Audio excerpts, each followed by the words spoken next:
Superman and Lois, episode 11, a brief, what? It was a brief, that title was way too long. It was a brief reminiscence between cataclysmic events or something. Like there was no reason for that title to be that long. But anyway, so this episode takes us to the TV version of Man of Steel.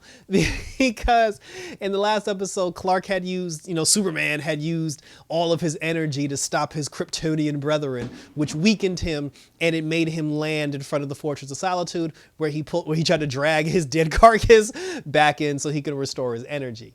And it takes, so when the episode starts, it takes us to a place where we see a young Cal who's walking through the Arctic, and he uses the crystal that he has to create the Fortress of Solitude. And it shows you the first time he makes the fortress, the first time he puts the crystal in it, and he speaks to his dad. And when he first met his dad and had a conversation with his dad basically told him, he was just like in Man of Steel, his dad told him, it's like, oh, the sun's rays, it fuels your body, Kal-El. He was like, you can do extraordinary things. And they did the whole thing where he was running and then he tried to fly, and they did everything except the fist thing with the dust flying around. That was cool for Man of Steel. But then it transitions from young Clark flying, and then we see grown Clark flying. He goes and talks to his mom, and then he's just like, he's like, I met my Kryptonian father and I learned more about my heritage. And then he said, I'm really going to try to be a champion for the Earth. But he said that before I decide like how I'm going to do that, I need to go see somebody first, because remember, he and Lana used to date, and when he went on his sabbatical to go learn about himself, I guess him and Lana broke up. So he was on his way back to Smallville to basically be with Lana again. And when he got back to Smallville and he saw Lana, that's when she had started dating, the fireman guy. So when Clark saw that she had moved on with somebody else, he took that emotional hit, and then he decided, he was just like, all right, I'm getting out of Smallville and I'm moving to Metropolis. And this was cool because we saw bits and clips from it, like in the pilot episode. We saw the clips where it took us through Superman's life with Lois Lane. We saw the clip where he met, Perry White introduced him to her for the first time. But they elaborated on those scenes further when the two of them were talking and conversating. When Superman had joined the Daily Planet, he was already going around as Superman doing heroic things. Because remember, we also saw the scene where he saved that kid, and then he had that corny comic booky, blue and red outfit with the drawers and like the bright red boots and everything, and then like he took off, and then somebody was like, did that man just fly? So Superman was a thing. And Clark the reporter, he was talking to Lois Lane about the whole thing. He was just like, yeah, the flying man, he's kind of cool. And then Lois was just like, yeah, but she said she understands that the world needs somebody like that.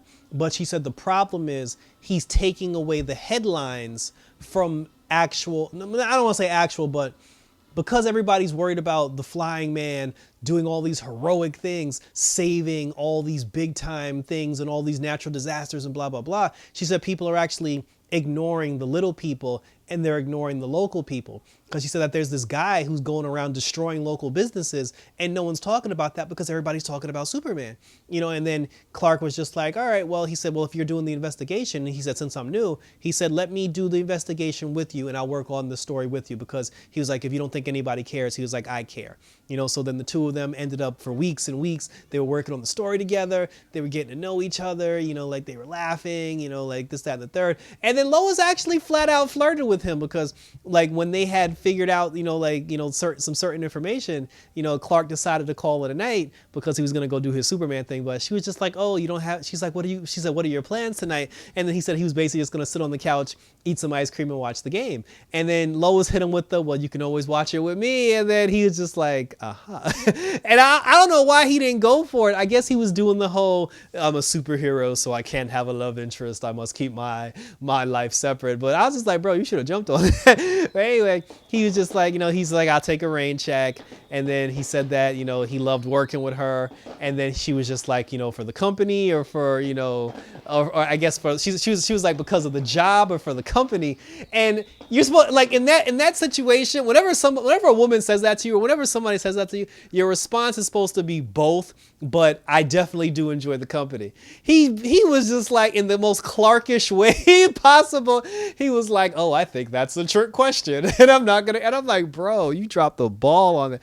Anyway, so he leaves. And then the next day, he shows up at the Daily Planet and he's looking for Lois. And then one of the coworkers, they brought up Jimmy, which I thought was cool. It's a shame we couldn't get Jimmy, but they mentioned Jimmy. It would have been nice if they would have mentioned Cat Grant too, but they did mention Jimmy. So Jimmy showed up. And then they mentioned Jimmy. So then Clark showed up at the Daily Planet and he was looking for Lois. And then one of the coworkers said that Lois went to go chase that story about that guy attacking the businesses. So then Clark used his super hearing to find out where she was because Lois went to the place where that guy was actually attacking people. So Lois went down to go confront the guy. The guy was just like, oh, I'll torch anything and anybody who stands in my way. So he took his blowtorch and he fired his blowtorch at Lois Lane. And then right before like the flames hit her, Superman dropped out of the sky, the flames hit her, and then he turned around and looked at her and he was like, don't worry, Miss Lane. He was like, I'm here to save you. And then that's when like Lois actually like met him for the first time.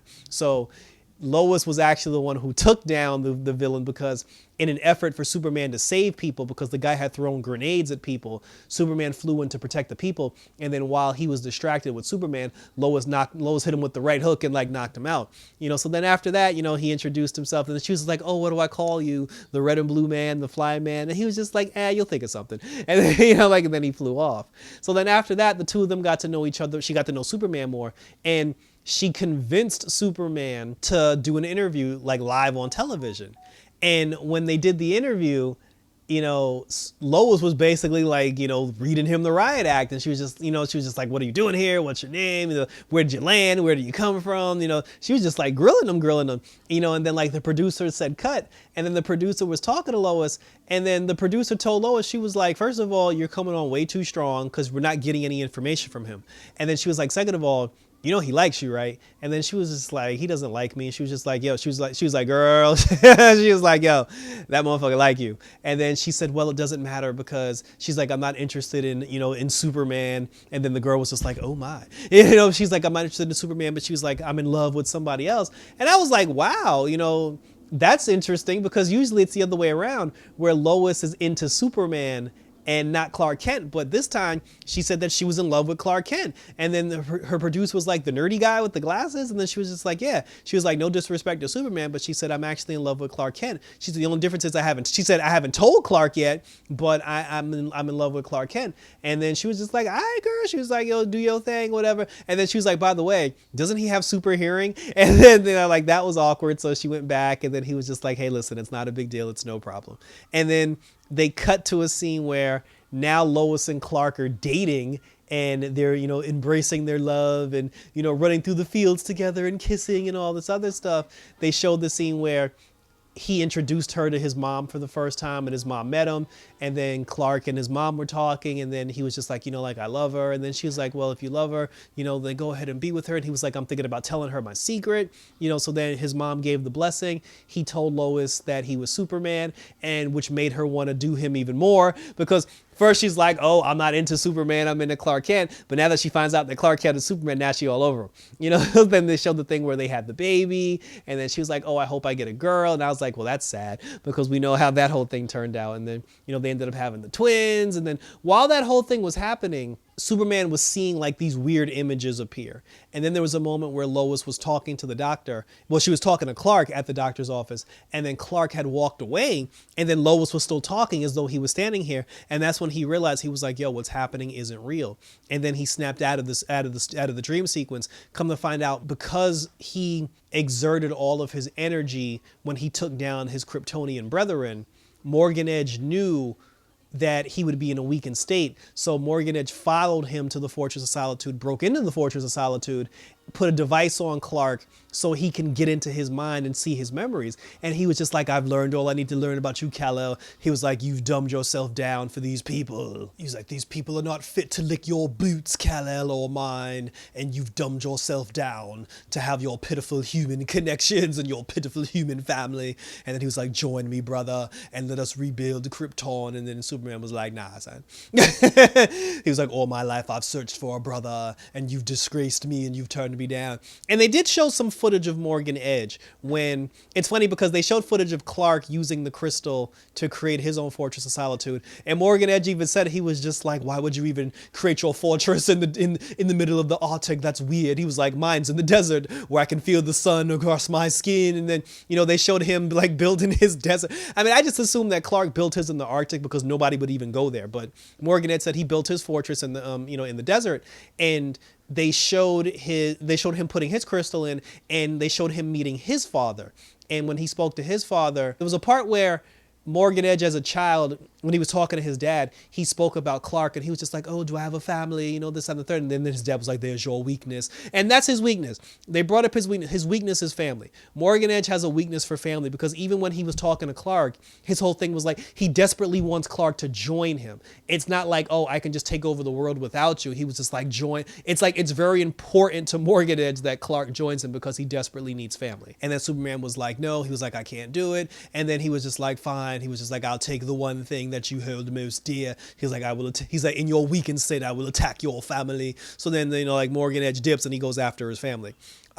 Regarding his family, Jordan and Sarah finally got together, so that was cool. And there was a scene where Jordan, Jonathan and Lois, they were all at the Kent farm. They were all at the house. And while they were all at the house, like talking and, discussing what they were going to do about the whole situation, then Morgan Edge drops out of the sky and he's like, hello, kids, Uncle Morgan's here. And I started dying when he called himself Uncle Morgan.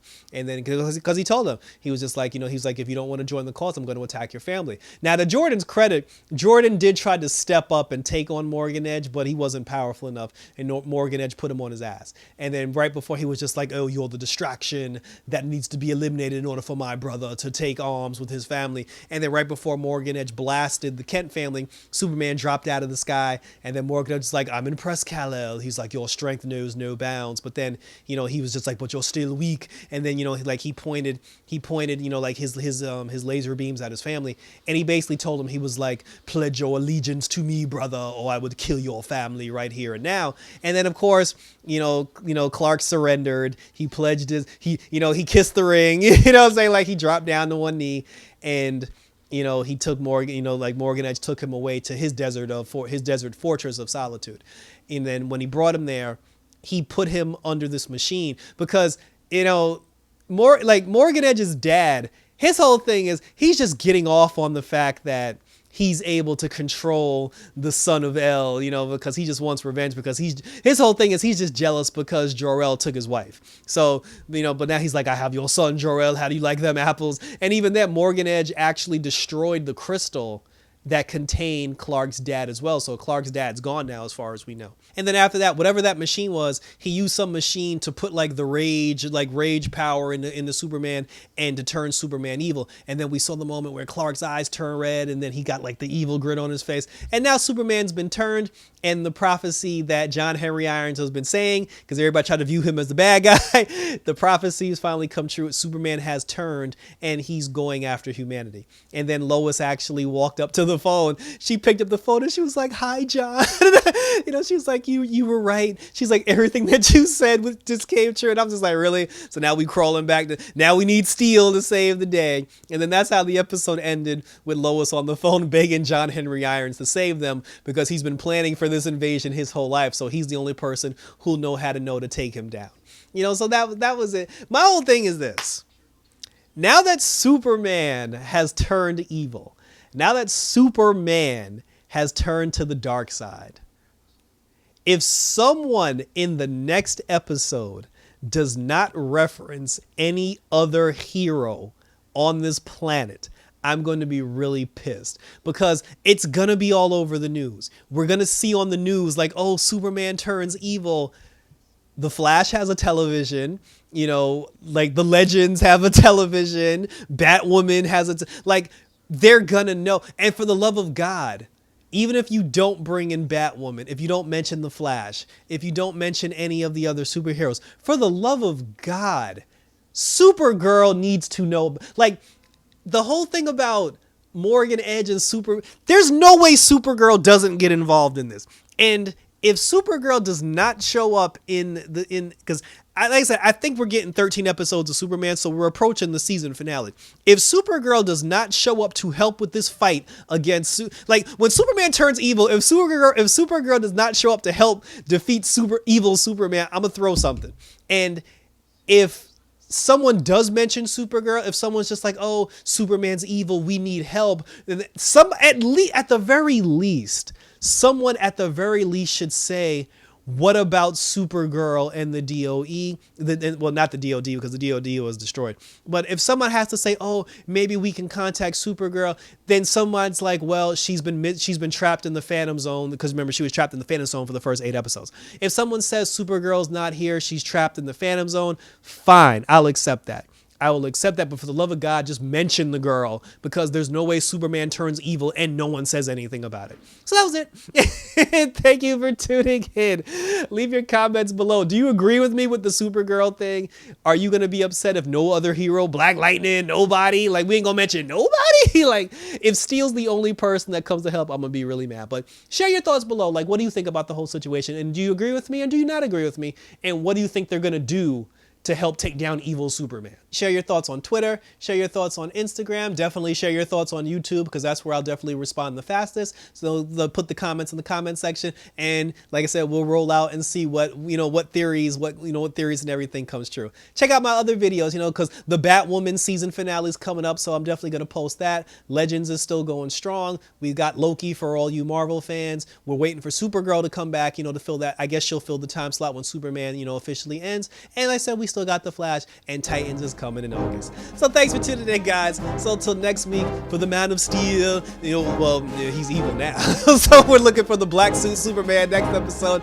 But until then, up and away, and I'm out this.